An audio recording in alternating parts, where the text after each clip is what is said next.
Magandang araw po, welcome po sa aking channel, Love9 TV. Patalasasan po, meron po ba kayong mga properties na napapabayaan or non-performing assets? Plan nyo ibenta, pero wala kayong oras sa pagbenta nito. Kung ito'y pagkakatiwala nyo po sa amin, tawag lang po kayo sa aking numero, usap po tayo, gawin ko po ng video for free. Yes, libre po, wala po kayong babayaran.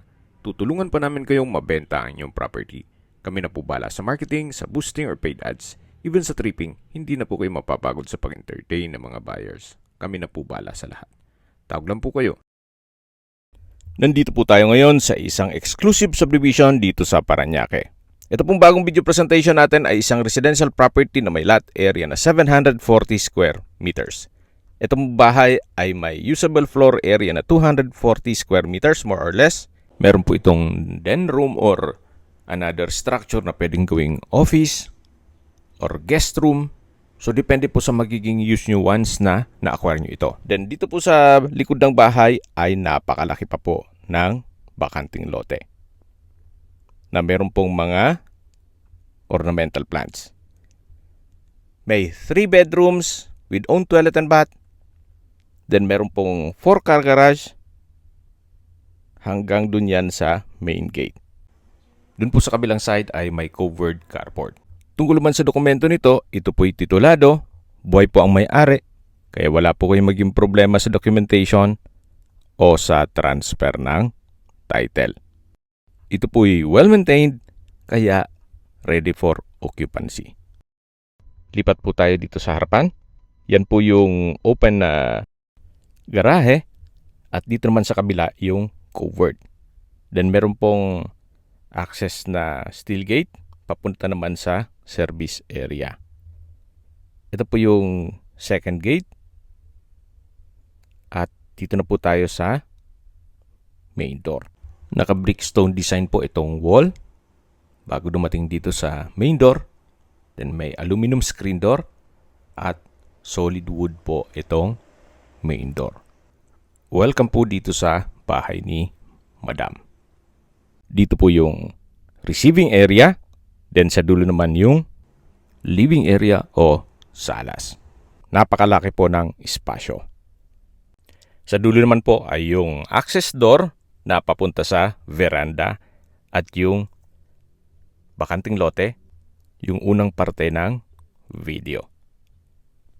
So yan po ulit yung living area at dito naman yung dining area. May chandelier, then glass windows. Malaki naman po ang espasyo nito. At dito naman po sa kabilang side ay yung breakfast nook at formal kitchen. Dito po sa formal kitchen ay may kitchen countertop, wall-mounted kitchen cabinet, storage ng kitchen utensils at meron pong malaking kitchen window na mas nakakapaliwalas po gawa ng meron pong natural sunlight. Then dito naman po sa dulo ay yung maid's room na kung saan hindi natin ma-check ngayon at katabi lang po yung common toilet and bath. At maayos naman po ang toilet fixtures nito. May water closet, vanity mirror, hand wash basin, naka-tile bathroom wall at meron pong bathroom window. Then may shower po sa dulo. Okay, labas po tayo. Then ito naman po yung access door. Papunta naman sa service area. At yan po yung steel gate na tinutukoy ko mula po dun sa garahe.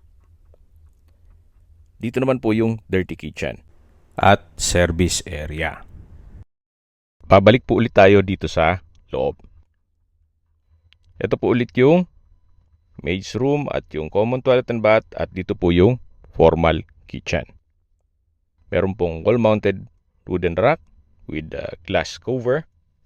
Then may display cabinet dito sa taas ng breakfast nook at ito po ulit yung dining area. Balik po ulit tayo dito sa living area. Then sa dulo yung receiving area. At yan po mga natatanong natin na pintuan, yan po yung mga kwarto. May mga natutulog po dito sa ibang kwarto, kaya hindi po natin ma-check ngayon. siguro upon tripping, pwede tayong pumasok na dyan. Ito po munang katabing kwarto ang ma-check natin.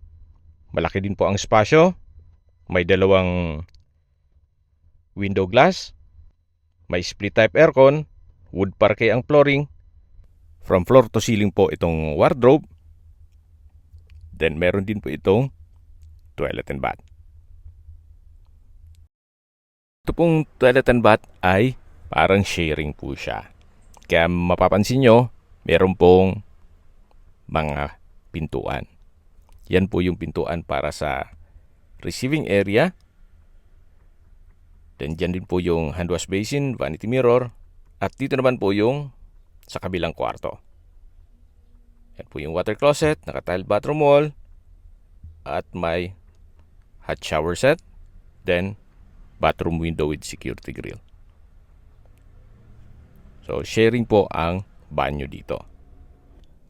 So labas na po tayo para check natin yung ibang parte nitong bahay. Yan po ulit yung receiving area. Then yan po yung access door papunta sa banyo. Sa dulo naman yung living area. At ito po ay may natutulog. So another room po yan. Upon tripping po, mache-check natin yan. Then dito po sa dulo ay yung last bedroom na kung saan mas malaki po itong kwarto na to. May split type aircon, wood parquet ang flooring, customize ang window glass, may ceiling fan, and chandelier, at from floor to ceiling po ang wardrobe. Marami po kayong gamit na mailalagay dito. Then dito naman po yung toilet and bath. May hand wash basin, water closet, may bathroom window. At dito naman po yung shower area. May shower curtain. Then, hot shower set. So, kumpleto rin po dito at wala po kayong ipapagawa. Lipat na po tayo dito sa labas, sa mismong kwarto. At tunghayan niyo po ulit bago tayo lumabas. So, maaliwalas din po itong bahay na to. Then, paglabas po natin ay yung living area. At ito na po yung veranda. May aluminum screen door. May garden set. At sa dulo po, matataw na natin yung vacant lot na kung saan napakaaliwalas po. Napakalawak po ng garden. Kahit po nasa siyudad kayo nakatira, meron pa rin pong space na kung saan very relaxing po itong area. At habang pinagmamasdan nyo po at nag-iikot po tayo dito sa kapaligiran, pag-usapan na natin ang distance, location at travel time.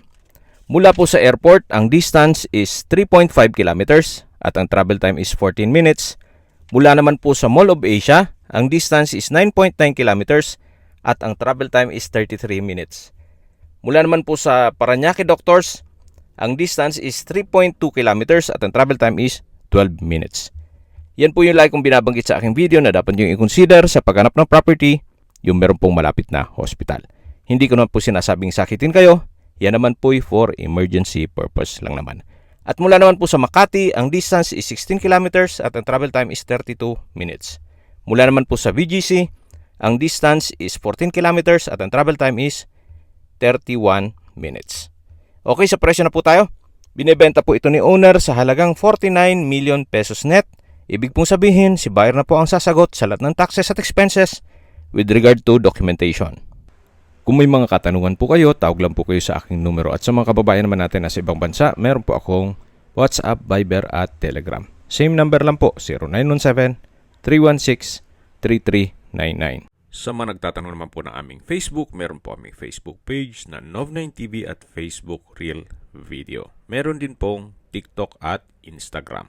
May ibang YouTube channel po kami, the Nov9TV channel.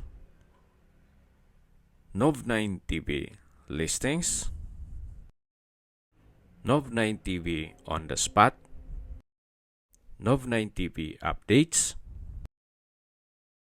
at Nov9 TV house rental. Sana po naibigyan nyo ang video presentation. Paki-like and subscribe na lang po sa aking channel para ma-update din po kayo sa aking future listings. Kung sakali po hanap nyo yung mas malaking sukat ng lupa, meron din po kami ibang listings na pwede nyong pagpilian. Huwag po kayong mag-atubiling tumawag sa amin. Then, let us know your budget para malaman namin kung anong property pwede naming ilog sa inyo. Sa lahat pong viewers, subscriber at nagtiwala po sa amin, salamat po sa suporta. Ingat po kayo lagi at yung pamilya. Maraming salamat po.